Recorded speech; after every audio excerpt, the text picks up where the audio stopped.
welcome back. Thank you so much for watching all of my videos. Please like this video if you like it, and please subscribe. Also, follow me on Instagram at MissPamelaXOXO, because if you do follow me on Instagram, you would have seen that I posted a video of an interview with Oprah and Barbara Walters. And since we are doing Mars in Libra, how fitting is that? So Barbara Walters was the first female evening news co-anchor, and Whitney Houston was the first female to release an album, her debut album, Whitney Houston, that had 3 #1 singles on it. So as you can see, the Mars in Libra is such a beautiful, creative energy. And it really has this innate connection to love. It really, really does. It's beautiful. It's very persuasive. It feels very loving. And of course, as always, everyone, you have to look at the whole chart. And even the house placement with these two individuals does make it very different. Barbara Walters, for example, I believe has her Mars in the first house, I believe. And I believe Whitney Houston has her Mars in the 7th house. So of course that changes things. These individuals, and which is why I just mentioned that, is these individuals, Mars and Libra individuals, usually like to go head over carnal desires, let's say. So they really like to be romanced through the mind. They like to make the smart decision, the right decision. But I gotta tell you, they get bored easily, and nothing drives them more crazy than a whirlwind type of romance. You know, the stuff that you see in movies or the things that you read about. And I know in Barbara Walters' example, and of course, again, look at the whole chart. In her example, I know she had an affair, a long-standing affair with a senator, and a Republican senator from what I remember. And so it's almost this chase for this deeper love where on the surface, maybe she chose the one that she thought she was supposed to be with. And of course, you all know the infamous Whitney Houston relationship struggles. And so there really does become a bit of a struggle in this because they want to do what they're supposed to do, but then there is this part of them that craves freedom, that craves experiencing something else. And since they are so persuasive, they usually are very good at getting what they want. And they usually still do quite well in the end as well anyways. The biggest thing with these individuals is they need to learn how to actually stand up for themselves. They are so good at fighting for others. They're always fighting for the underdog. They always are so concerned about how someone else is treated that they forget about themselves. And I think that if you know anyone with this placement, you can really see how true that is, because they are so good at saving others. They are so good at protecting others. And even Barbara Walters says that in her work life, she can make decisions, she's on the ball, and in her love life, you know, she's not great at making decisions. And so is the Mars in Libra. They're not great at making decisions in love, usually. And of course, look at the house placement to get more information on that and the aspects. But they're not great at making decisions in love.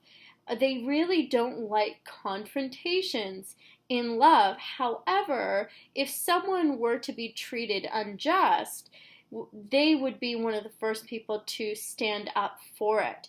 These are not the people that usually end a relationship, especially a shorter relationship, with some big escapade. They usually just kind of slowly stop talking to you and slip out the back. not to ruffle any feathers or making anyone feel any sort of way, because they really don't like doing that. They don't like any sort of confrontation, and they certainly don't like making people feel less. They like to bring people up. I mean, they're so good at bringing people up that they usually, again, look at the whole chart, they usually have quite a lot of friends, or at least a lot of admirers, let's say. And this energy is so beautiful. They love beauty. They love love. They love excitement. They love all things deeply creative. They love these true, genuine friendships and relationships, and they are so attracted to the beautiful.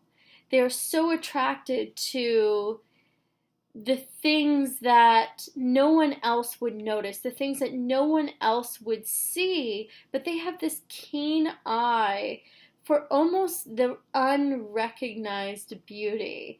Now, of course, they appreciate the recognized beauty as well. I'm not saying that. I'm saying they also have a keen eye for this other type of beauty that others don't recognize.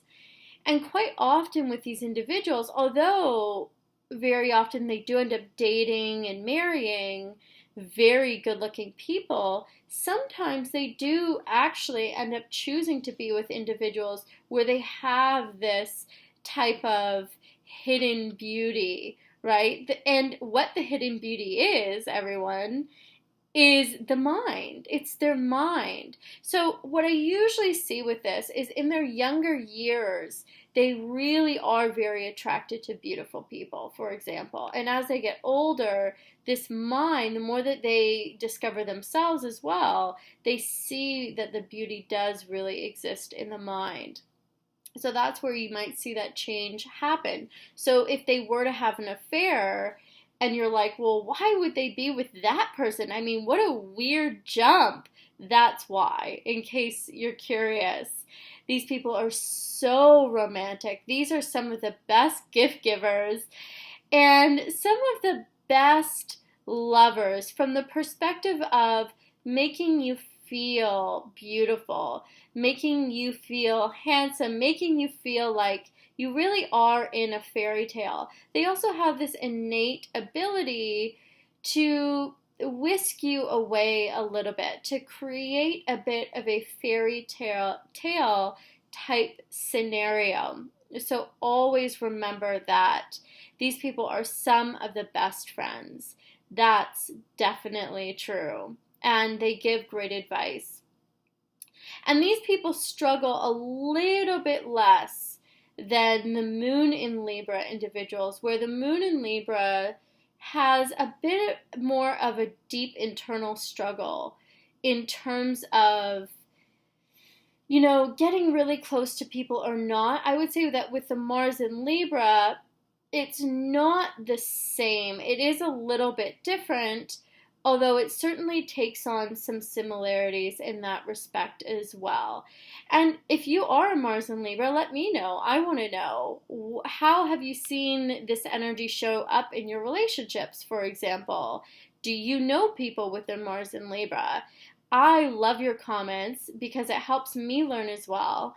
And there's no better example than human experience, always, of course. So please let me know.